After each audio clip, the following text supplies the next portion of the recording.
Life cycle model हम देख रहे हैं। इसमें हमने क्लासिकल वाटरफॉल मॉडल देखा। अब इटरेटिव वाटरफॉल मॉडल की बारी है। क्लासिकल वाटरफॉल मॉडल एक आइडियलिस्टिक मॉडल है जिसमें यह माना जाता है कि कोई डिफेक्ट आने वाला नहीं है जब तक डेवलपमेंट एक्टिविटी नहीं हो जाती। जो एरर आएगा कहाँ आएगा? वो आएगा टेस्टिंग में। यानी कि जब तक टेस्टिंग नहीं हो रही तब तक एरर की डिफेक्ट की बात ही नहीं होती। लेकिन प्रैक्टिस में क्या होता है, प्रैक्टिकल में क्या होता है, डिफेक्ट हर एक फेज में आते हैं। कमियां, एम्बिग्विटी, इनकरेक्टनेस सभी फेज में होती है। अब डिफेक्ट तो बाद में पता चल रहे हैं आपको। जैसे डिजाइन डिफेक्ट मान लीजिए, कोई अननोटिस चला गया, आपने उसे देखा नहीं और वो कोडिंग और टेस्टिंग फेज में आ गया, तब आप क्या करेंगे? मैं जो जमीन तैयार कर रहा हूँ वो इटरेटिव के लिए तैयार कर रहा हूँ। तो एक बार जब डिफेक्ट हमको मिल गया तो हम क्या करेंगे? उस फेज में जाएंगे जहां पर वो आया था। फिर उसके बाद जैसे मैंने अभी एग्जांपल दिया आपको, डिजाइन से शुरू करेंगे। उसके बाद जितने भी फेजेस आते हैं सब में हम उनको दूर करेंगे या उसके इफेक्ट्स को दूर करेंगे। तो इस बात में थोड़ा संशय हो रही है, तो क्या करना चाहिए? हमको फीडबैक पाथ चाहिए। हमें ऐसा क्लासिकल वाटरफॉल मॉडल चाहिए जहां पर हमको पीछे जाने की भी संभावना हो। तो देखिए ये इटरेटिव वाटरफॉल मॉडल, इसमें ये जो संभावनाएं आप देख रहे हैं वो ये जो हमने पढ़ा था क्लासिकल वाटरफॉल मॉडल में कि फिजिबिलिटी स्टडी के बाद रिक्वायरमेंट एनालिसिस, फिर डिजाइन, फिर कोडिंग, फिर टेस्टिंग, फिर मेंटेनेंस। लेकिन यहाँ पर आप पीछे जा सकते हैं। पानी यहाँ से बह के वापस तो आ गया, लेकिन पंप के थ्रू आप इसे दोबारा पहुंचा सकते हैं। एरर हर उस फेज में आपको पता करना जरूरी है जहां पे वो इंट्रोड्यूस हुए हैं। जैसे डिजाइन प्रॉब्लम है तो डिजाइन फेज में करिए और उसके बाद उसको आराम से हटाइए। ऐसा ना हो कि ये जो प्रॉब्लम है वो आगे प्रोपोगेट कर जाए और आगे आपको दिक्कत हो। फेज कंटेनमेंट ऑफ एरर्स बहुत जरूरी है। इसका तात्पर्य ये होता है कि हम एरर को वहीं पकड़ लें जहां पर वो होने की संभावना है। इसे ही हम फेज कंटेनमेंट ऑफ एरर्स कहते हैं। जिस जिस पॉइंट पे वो आया है उसी को हम वहीं पे पकड़ के दूर करते हैं। इटरेटिव वाटरफॉल मॉडल, जो कि वाटरफॉल मॉडल का क्लासिकल का इटरेटिव वर्जन है, ये सबसे ज्यादा यूज होने वाला मॉडल है। सबसे ज्यादा यही यूज होता है। सारे मॉडल जितने भी आप सुनेंगे या सुनते हैं या आगे आएंगे, वो कहीं ना कहीं उनका बेस वाटरफॉल मॉडल है। वो वाटरफॉल मॉडल से निकल के आए हैं। तो जो भी आप लाइफ साइकिल मॉडल फॉलो करें, जो डायरेक्ट डॉक्यूमेंट्स हैं, वो कहीं ना कहीं वाटरफॉल मॉडल जो डेवलपमेंट है, waterfall classical waterfall model development है, उससे एक तरीके से प्रेरित है और प्रेरित होना भी चाहिए। डॉक्यूमेंट्स का रिलेशन और उनका कॉम्प्रिहेंशन यानी उनकी जानकारी, वो आपको उनको बनाना उस तरीके से जैसा कि क्लासिकल वाटरफॉल मॉडल में दर्शाया गया है, यानी कि डिलीवरेबल्स होने चाहिए। तो ये बात होने के बाद, करने के बाद हम प्रोटोटाइपिंग मॉडल में आ जाते हैं। प्रोटोटाइपिंग मॉडल क्या है? जैसे बताया जा रहा है कि एक प्रोटोटाइप बनता है। इसमें हम एक्चुअल डेवलपमेंट तब तक शुरू नहीं करते। हम स्टार्टिंग में क्या करते हैं कि एक प्रोटोटाइप बना देते हैं। प्रोटोटाइप क्या होता है? एक टॉय इम्प्लीमेंटेशन। जैसे हम एक बिल्डिंग बनाने जा रहे हैं, बहुत बड़ी multi storage multi tier building बनाने जा रहे हैं, तो एक मॉडल बना के रख देते हैं। यूजर आएगा, उसे देखेगा, बोले नहीं इसको ऐसा चाहिए, इसको ऐसा चाहिए, तो फीडबैक मिल जाएगी आपको।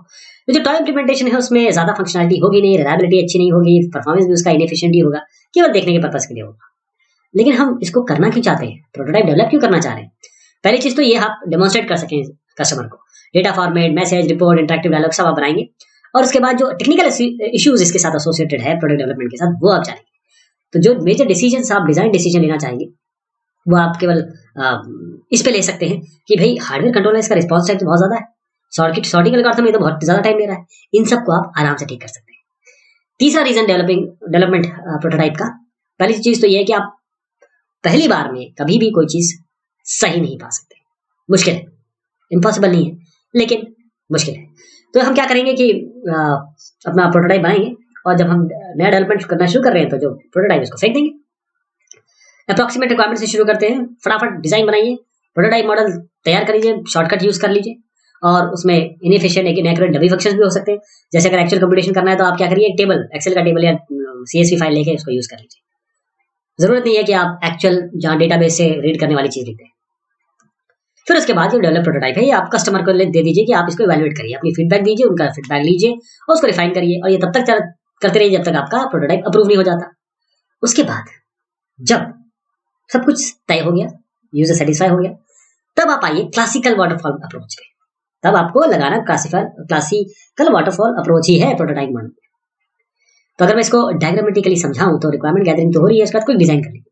फिर क्या करिए, एक प्रोटोटाइप बनाइए, कस्टमर को दे दीजिए, रिक्वायरमेंट लीजिए, रिफाइन कर दीजिए, फिर एक डिजाइन, फिर प्रोटोटाइप, ये चलता रहेगा तब तक जब तक कस्टमर सेटिस्फाई ना हो जाए। कस्टमर सेटिस्फाई हो जाए, आ जाइए अपने पुराने और सबसे well tested, well organised, well managed और सबसे ज्यादा यूज होने वाले अपने क्लासिकल वाटरफॉल मॉडल पे।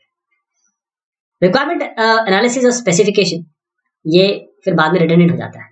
जब एक बार आपने कर लिया, उसके बाद जब दोबारा फीडबैक आने लगे तो आपका ये चीज रिडंडेंट हो जाएगी, यानी कि यूजेस तो नहीं कहूंगा, लेकिन अब आपके पास नई चीजें आ गई। आप डिजाइन और कोड भी प्रोटोटाइप का फेंक सकते हैं, लेकिन इसमें जो एक्सपीरियंस आपने गैदर किया है, जो इन्फॉर्मेशन गैदर की है, वो आपको एक्चुअल प्रोडक्ट बनाने में बहुत मदद करने वाली है। देखिए, अब आप बोलेंगे कि अब आप प्रोटोटाइप बना रहे हैं, उसके लिए अलग कॉस्ट है, एक्चुअल मॉडल बना, एक्चुअल जब डेवलपमेंट करें तो अलग कॉस्ट है, तो कॉस्ट एक्स्ट्रा हो गई। लेकिन ऐसा नहीं, ओवरऑल डेवलपमेंट में कॉस्ट कम हो जाएगी। जैसे जो सिस्टम है अनक्लियर, जिनके रिक्वायरमेंट ही क्लियर नहीं है, टेक्निकल इश्यूज अनरिजॉल्व रह गए, तो अब जब आप इसको बनाएंगे, तो अगर अच्छे से बनाएंगे तो आगे जो परेशानी आने वाली है मेंटेनेंस में, ये ठीक नहीं है, इसको ठीक कर दीजिए, वो खराब हो गया, उसको बना दीजिए, वो सब चीजें आपकी रीडिजाइनिंग की जो कॉस्ट है, मेंटेनेंस की जो कॉस्ट है, वो ड्रास्टिकली रिड्यूस हो जाएगी। तो इसीलिए एडिशनल कॉस्ट जो छोटा सा आप प्रोटोटाइप पे लगा रहे हैं, वो आपको फायदा करेगा। अब आते हैं हम इवोल्यूशनरी मॉडल पे। इवोल्यूशनरी मॉडल आका यानी ऑल्सो नोन एज, इसको हम सक्सेसिव वर्जन या फिर इंक्रीमेंटल मॉडल भी कहते हैं। तो इसमें क्या होता है कि हम अपने सिस्टम को अलग अलग प्रोसीजर, मॉड्यूल या फंक्शंस में डिवाइड कर देते हैं, जो हम इंक्रीमेंटली बनाएंगे और डिलीवर करेंगे। तो सबसे पहले हम जो कोर मॉड्यूल्स हैं, बेसिक मॉड्यूल्स हैं, उनको डेवलप करते हैं, और उसके बाद हम धीरे धीरे इसमें नई फंक्शनलिटी जोड़ने लगते हैं सक्सेसिव वर्जन में, वर्जन 1.0, वर्जन 1.1, वर्जन 1.2, ऐसे करके। तो सक्सेसिव वर्जन जो आते हैं प्रोडक्ट में, उसमें आपके जो सिस्टम है वो और अच्छा काम करने लगता है। नया रिलीज जो आएगा उसमें नई फंक्शनलिटी होगी, जो एग्जिस्टिंग फंक्शनलिटी है उसको और रिफाइन करके भी दिया जा सकता है। अब मैं इसको अगर डायग्रामेटिकली समझाऊं आपको, तो ये एक फंक्शन है बेसिक कोर फंक्शन, इसलिए बीच में रखा है, फिर उसके ऊपर आपने बी ऐड कर दिया, उसके बाद सी ऐड कर दिया, इस तरीके से आपका बढ़ता रहेगा एवोल्यूशनरी मॉडल। एवोल्यूशनरी मॉडल के फायदे क्या है? सबसे पहले तो यह है कि यूजर आपके सिस्टम को देख सकता है, उसको उससे इंटरेक्ट कर सकता है, और इससे पहले कि आप एक्चुअल वर्जन रिलीज करें, यूजर उसे देख सकता है, समझ सकता है, एग्जैक्ट यूजर के रिक्वायरमेंट आपको मिल सकते हैं, जो उसके रिक्वायरमेंट उसको क्लियर नहीं थे, अनक्लियर थे, वो क्लियर हो सकते हैं। और आपके जो कोर मॉड्यूल्स है, हर बार वर्जन आप जब चेंज करेंगे तो कोर मॉड्यूल्स और थॉरली टेस्ट हो जाएंगे, तो जो एरर्स आने वाले हैं आगे, वो बहुत कम हो जाएगा। अब डिसएडवांटेजेस क्या है? प्रॉब्लम को डिवाइड करना, सब डिवाइड करना मॉड्यूल्स में बहुत मुश्किल है, और उनको इंक्रीमेंटली इम्प्लीमेंट करना और डिलीवर करना, again it's challenging task. Evolutionary model जो लार्ज प्रोडक्ट्स हैं, लार्ज प्रोजेक्ट है, उनके लिए तो बहुत अच्छा है, छोटे के लिए नहीं, जहां पर आप मॉड्यूल्स को रिफाइन कर सके, सब डिवाइड कर सके। तो क्या करते हैं बहुत सारे ऑर्गेनाइजेशन, क्या करते हैं, इटरेटिव और इंक्रीमेंटल डेवलपमेंट दोनों ले लेते हैं, इटरेटिव और इंक्रीमेंटल। तो इवोल्यूशनरी मॉडल और इटरेशन को अगर आप जोड़ दें, तो नया रिलीज जो आएगा उसमें नई फंक्शनलिटी होगी, जो एग्जिस्टिंग फंक्शनलिटी है जो करंट रिलीज में है वो मॉडिफाई हो सकते हैं, जो ट्रेनिंग है वो बहुत जल्दी शुरू हो सकती है, ताकि आप यूजर को दे दें ट्रेनिंग के लिए और कस्टमर फीडबैक लेते रहें। और मार्केट, जब आप एक छोटा प्रोडक्ट लेके आएंगे, मार्केट में पसंद आ गया लोगों को, आप उसमें और फंक्शनलिटी ऐड करके देते रहिए और उसका कॉस्ट लेते रहिए लोगों से। जो आप फ्रीक्वेंट रिलीज दे रहे हैं ना, तो उसमें जो अनएंटिसिपेटेड आपने सोचे नहीं थे ऐसे जो एरर्स आ रहे हैं, उनको आप टैकल कर सकते हैं। अब हम आते हैं स्पाइरल मॉडल पे। स्पाइरल मॉडल क्या होता है? इसको बोएम ने 1988 में प्रपोज किया था। हर एक लूप जो है स्पाइरल का, वो एक फेज बताता है। यानी अगर मैं एक बार चक्री घुमा दूं, राउंड कर लूं, तो ये आपका एक फेज हो गया हर बार का। Each loop of the spiral represent a phase of the software. Innermost loop जैसे आप सिस्टम फिजिबिलिटी कह सकते हैं, उसके बाद आप रिक्वायरमेंट स्पेसिफिकेशन, डेफिनेशन, फिर डिजाइन, इस तरीके से। तो हर एक लूप आपका, लूप ये बताता है, कंटेंट क्या बताते हैं मैं भी आपको बताऊंगा। कोई फिक्स फेजेस नहीं है इस मॉडल में, अब आपको मैं इसका जब डायग्राम दिखाता हूं। लेकिन स्पाइरल मॉडल में टीम को किस तरीके से प्रोजेक्ट को फेजेस में स्ट्रक्चर करना है ये पता होना चाहिए, और सब किसी एक जेनेरिक मॉडल से शुरू करें, फिर उसके बाद एक्स्ट्रा फेज उसमें जोड़ते जाएं। ये किसी स्पेसिफाइड प्रोजेक्ट या प्रॉब्लम जो अनआइडेंटिफाइड थी, यानी कि ऐसी जो चीज जो नहीं है, जिसमें रिस्क है, वहां पर ये यूज होता है। हर एक जो स्पाइरल है, जो चक्री जो है, वो चार हम क्वाड्रेंट में, चार भाग में डिवाइड करते हैं। देखिएगा कैसे। तो एक बार जब ये घूम रहा है, तो मैंने जैसे बताया एक फेज है, और ये बार बार जब घूम रहा है तो अलग अलग फेजेस आ रहे हैं, एक दो, मतलब आप फिजिबिलिटी से लेकर आप टेस्टिंग तक पहुंच सकते हैं, मेंटेनेंस तक पहुंच सकते हैं। लेकिन यहाँ पर अलग अलग क्वाड्रेंट्स है। पहला क्वाड्रेंट है ऑब्जेक्टिव डिटरमाइन करना, दूसरा है आपको आइडेंटिफाई करना जो रिस्क है और उनको रिजॉल्व करना, फिर उसके बाद तीसरा आता है कि आप नेक्स्ट लेवल ऑफ प्रोडक्ट बनाए, और चौथा आता है custom evaluation of product. Customer यहाँ इवैल्यूएट करेगा। जो पहला मैंने बताया फर्स्ट क्वाड्रेंट ऑब्जेक्टिव सेटिंग, इसमें क्या होता है, ऑब्जेक्टिव जो फेज हम शुरू कर रहे हैं उसका ऑब्जेक्टिव डिसाइड करते हैं। उसके बाद हम जो इसके साथ रिस्क एसोसिएटेड है उनको देखते हैं, क्या प्रॉब्लम्स आ सकते हैं, क्या दिक्कतें हैं, कुछ अनएंटिसिपेटेड चीजें वो हम रियलाइज करते हैं यहाँ पर। और कोई ऐसी सर्कमस्टांसेस या ऐसी सिचुएशन जो एडवर्स है या जो चीजें खराब कर सकती है, जो आपके प्रोडक्ट को या प्रोजेक्ट को एक तरीके से रोक सकती है, उनके बारे में ध्यान दिया जाएगा। और अगर ऐसा होता है तो क्या किया जाएगा, वो ऑल्टरनेट सॉल्यूशंस भी यहीं पे देखे जाएंगे। सेकंड क्वाड्रेंट जो है आपका रिस्क असेसमेंट और रिडक्शन। यहाँ पर आप जो प्रोजेक्ट के रिस्क है उनको उनकी डिटेल एनालिसिस करते हैं, कैसे इन रिस्क को रिड्यूस किया जाए वो देखा जाता है। जैसे मैं आपको एक एग्जांपल दूं कि अगर रिक्वायरमेंट ही गलत है तो एक प्रोटोटाइप सिस्टम बनाया जा सकता है, यूजर के सामने प्रेजेंट करिए, यूजर देखेगा और आपको एक्चुअल रिक्वायरमेंट बता देगा। थर्ड क्वाड्रेंट जो है उसमें आप जो डेवलपमेंट और वैलिडेशन है, वहां पर आप जो नेक्स्ट लेवल प्रोडक्ट है उसको डेवलप करते हैं, वैलिडेट करते हैं। और जो चौथा है रिव्यू और प्लानिंग, फोर्थ क्वाड्रेंट, उसमें आप जो रिजल्ट अभी तक आया है उसको आप एक तरीके से रिव्यू करते हैं विद रिस्पेक्ट टू किससे, कस्टमर, और जो कस्टमर फीडबैक है। फिर जो अगला स्पाइरल है, अगला जो फेज है, अगली जो चक्री घूमने वाली है, उसके लिए प्लान करते हैं। हर एक इटरेशन जो स्पाइरल में हो रहे हैं वो आपको progressively more complete version of the software get build. तो हर बार आपका और अच्छा सॉफ्टवेयर और कंप्लीट सॉफ्टवेयर बनता रहेगा। स्पाइरल मॉडल बहुत सारे मॉडल को एक साथ एक सब्ज्यूम कर सकता है, एक मेटा मॉडल की तरह कह सकते हैं। कैसे?